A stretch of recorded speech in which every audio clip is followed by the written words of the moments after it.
Alright, so I thought I'd put a little short together for how the PKA teams are tracking. We're at level 161 with the team that gives lots of drops. We are using Event Ogre as a friend captain. Let's see how we go on the final boss. Alright, so here we are on the final stage with the same team. Let's see how we do with our damage output. So let's get our Super Tandem popping. Let's go like this. We're going to hit with Van Ogre as the last unit on our Super Tandem because he's just a higher boosted character, so he's going to hit a little bit harder. He gives a nice buff to Shanks and Sanji. And as you can see, just short of the damage there. So around a level 160 is where this particular team will cap off. Look, being able to clear 150 and still getting this many drops is actually pretty impressive. And when you guys do start to struggle, we can move on to the Free Spirit team. Alright, so I speed around my way back to level 161. As you can see, this is my boost as well. I thought I would quickly show that as well. Let's see how the Free Spirit team does. Just to refresh your memory, this is what the team looks like. You can replace the Roger support if you guys want to use the Valentine's Nami and do a little bit of stalling.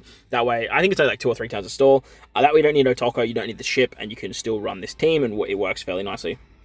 Something to remember too is you can actually abuse the captain swap mechanics, so make sure you have your Verse Luffy in that middle right-hand slot.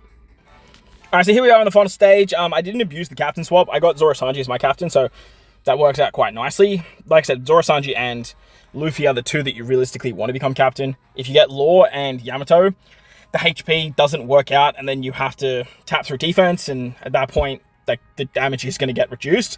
But once the numbers crack the defense, it doesn't really matter anyway. So let's see how we go. We're going to rush with Ace, move into our Super Tandem, and final type with Luffy. Remember, these are all level 5 abilities, so just be mindful of that when you guys are watching this playthrough. So let's go. I managed to keep, obviously, the Wano Orb on my Zoro Sanji.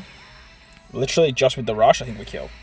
So this particular team is going to have so much damage. It should not be a problem for you guys to clear up to level 200. Hopefully these teams help you out. They do. Hit a like, hit a subscribe, hit a share, do all that fun stuff for me. Lights!